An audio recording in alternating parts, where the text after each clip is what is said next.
Hello everyone আজিৰ ভিডিঅ'লৈ স্বাগতম জনাইছো। আজিৰ কেইবাটা গুৰুত্বপূৰ্ণ খবৰ। এই মুহূৰ্তে ডাঙৰ খবৰটো হৈছে দেশৰ সৰ্ববৃহৎ ঋণদাতা ষ্টেট বেংক অফ ইণ্ডিয়াই ইয়াৰ গ্ৰাহকসকলৰ বাবে এক সতৰ্কবাণী জাৰি কৰিছে। SBI গ্ৰাহকসকলক 30 ছেপ্টেম্বৰ 2021 আগতে তেওঁলোকৰ স্থায়ী একাউণ্ট নম্বৰ আধাৰৰ সৈতে সংযোগ কৰিবলৈ এখন জাননী জাৰি কৰিছে। লগতে কৈছে যে যদি গ্ৰাহকসকলে এনে নকৰে তেওঁলোকে বেংক সেৱা প্ৰাপ্ত কৰাৰ অসুবিধা পাব, আনকি তেওঁলোকৰ বেংক একাউণ্ট বন্ধ কৰিব পাৰে। ইফালে আয়কৰ বিভাগে ইনকাম টেক্স ডিপাৰ্টমেণ্টে কৈছে যে 30 ছেপ্টেম্বৰৰ ভিতৰত আধাৰৰ সৈতে সংযুক্ত নহ'লে পেন কাৰ্ডখন নিষ্ক্ৰিয় হ'ব। ইফালে কোকৰাঝাৰত গ্ৰেপ্তাৰ আবকাৰী অধীক্ষক, নগদ 25,000 টকা উৎকোচ লৈ থকা সময়তে ধৰা পৰিল হিমানজ্যোতি বৰা। কোকৰাঝাৰত হিমানজ্যোতি বৰা নামৰ আবকাৰী অধীক্ষকগৰাকী গুৱাহাটীৰ দুৰ্নীতি নিবাৰক আৰু তদন্তকাৰী সঞ্চালক কাৰ্যালয়ৰ পৰা অহা 14জনীয়া এটা দলে নগদ 25,000 টকা উৎকোচ লৈ থকা সময়তে হাতেলতে ধৰা পেলাবলৈ সক্ষম হয়। আন এক খবৰ, ধুবুৰী নিউঘাটত বস্তাই বস্তাই জব্দ হ'ল বাংলাদেশী বিনামূলীয়া টেবলেট। ধুবুৰী নিউঘাট অঞ্চলত আৰক্ষীৰ অভিযান। এই টেবলেটখিনি বাংলাদেশৰ গৰ্ভ নিয়ন্ত্ৰণত ব্যৱহাৰ কৰা বিনামূলীয়া টেবলেট। বাংলাদেশ চৰকাৰৰ বিনামূলীয়া টেবলেটসমূহ অবৈধভাৱে ধুবুৰীত চালান। এই চোৰাং ব্যৱসায়ত জড়িত চহৰখনৰ নিউঘাটৰ মোজাম্মেল হকক গ্ৰেপ্তাৰ। বৰ্তমান ধুবুৰী আৰক্ষীয়ে চোৰাং ব্যৱসায়ীজনক জেৰা অব্যাহত ৰাখিছে। ৰাজ্যত আন এক মৰ্মান্তিক দুৰ্ঘটনা।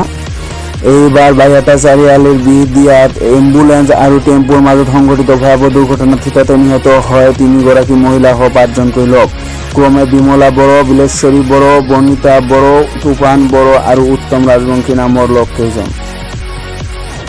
আন এক গুৰুত্বপূৰ্ণ খবৰ, গুজৰাটৰ মুখ্যমন্ত্ৰী বিজয় ৰূপানীৰ পদত্যাগ। ৰাজ্যপালৰ হাতত দাখিল কৰিছে পদত্যাগ পত্ৰ। উল্লেখ্য যে গুজৰাটৰ মুখ্যমন্ত্ৰীগৰাকীকে ধৰি এই বৰ্ষতে বিজেপিৰ 4গৰাকী মন্ত্ৰীয়ে কৰিছে পদত্যাগ। উত্তৰাখণ্ড, কৰ্ণাটকৰ বিজেপি মুখ্যমন্ত্ৰীও এই বৰ্ষতে কৰিছে পদত্যাগ। পৰৱৰ্তী খবৰটো হৈছে দেশৰ প্ৰধানমন্ত্ৰী নৰেন্দ্ৰ মোদী 23 ছেপ্টেম্বৰত উৰা মাৰিব মাৰ্কিন যুক্তৰাষ্ট্ৰলৈ, সাক্ষাৎ কৰিব ৰাষ্ট্ৰপতি জো বাইডেনক। যে অহা 23 ছেপ্টেম্বৰত 3দিনীয়া ভ্ৰমণসূচীৰে ভাৰতৰ প্ৰধানমন্ত্ৰী নৰেন্দ্ৰ মোদী উৰা মাৰিব মাৰ্কিন যুক্তৰাষ্ট্ৰলৈ। 25 ছেপ্টেম্বৰত প্ৰধানমন্ত্ৰীয়ে নিউয়ৰ্ক চিটিত অনুষ্ঠিত হ'বলগীয়া ৰাষ্ট্ৰসংঘৰ সাধাৰণ সভাত প্ৰদান কৰিব ভাষণ। প্ৰধানমন্ত্ৰীৰ কাৰ্যালয় তথা বিদেশ মন্ত্ৰালয়ৰ পৰা জনোৱা মতে বিশেষকৈ সন্ত্ৰাসবাদ আৰু COVID-19 মহামাৰীয়ে সৃষ্টি কৰা প্ৰত্যাহ্বানে স্থান পাব মোদীৰ ভাষণত। এনে প্ৰত্যাহ্বানসমূহ মোকাবিলা কৰিবলৈ ভাৰতে লোৱা পদক্ষেপ আৰু দায়বদ্ধৰ সবিশেষ ৰাষ্ট্ৰসংঘৰ মৰ্যাদাত উল্লেখ কৰিব প্ৰধানমন্ত্ৰীয়ে। আন এক ভাল খবৰ, দুৰ্গা পূজাৰ পূৰ্বে হ্ৰাস হ'ব খোৱা তেলৰ দাম। মূল্য বৃদ্ধিয়ে জুৰুলা কৰা সাধাৰণ ৰাজ্যক সকাহ দিয়াৰ উদ্দেশ্যে উৎসৱৰ বতৰত খোৱা তেলৰ দাম হ্ৰাস কৰাৰ চেষ্টা কৰিছে চৰকাৰে। পেট্ৰল ডিজেলৰ সমান্তৰালকৈ বৃদ্ধি পাইছে সৰিয়হৰ তেল অথবা ৰিফাইনৰ দাম, কিন্তু এতিয়া চৰকাৰে সিদ্ধান্ত গ্ৰহণ কৰিছে হ্ৰাস কৰাৰ। আন এক ডাঙৰ খবৰ, অসমত হ'ব টুইন টানেল। প্ৰধানমন্ত্ৰী নৰেন্দ্ৰ মোদী চৰকাৰে ব্ৰহ্মপুত্ৰ নদীৰ তলেৰে 15.6 কিলোমিটাৰ দৈৰ্ঘ্যৰ এটা টুইন টানেল অৰ্থাৎ যমজ সুৰংগ প্ৰস্তাৱ দিছে, যি কেৱল অসম আৰু অৰুণাচল প্ৰদেশৰ মাজত ভ্ৰমণৰ সময় বহু পৰিমাণে হ্ৰাস কৰিব আৰু লগতে ভাৰতক কৌশলগতভাৱে লাভান্বিত কৰিব। এই দুয়োটা সুৰংগ নদীৰ 22 মিটাৰ তলত নিৰ্মাণ কৰা হ'ব।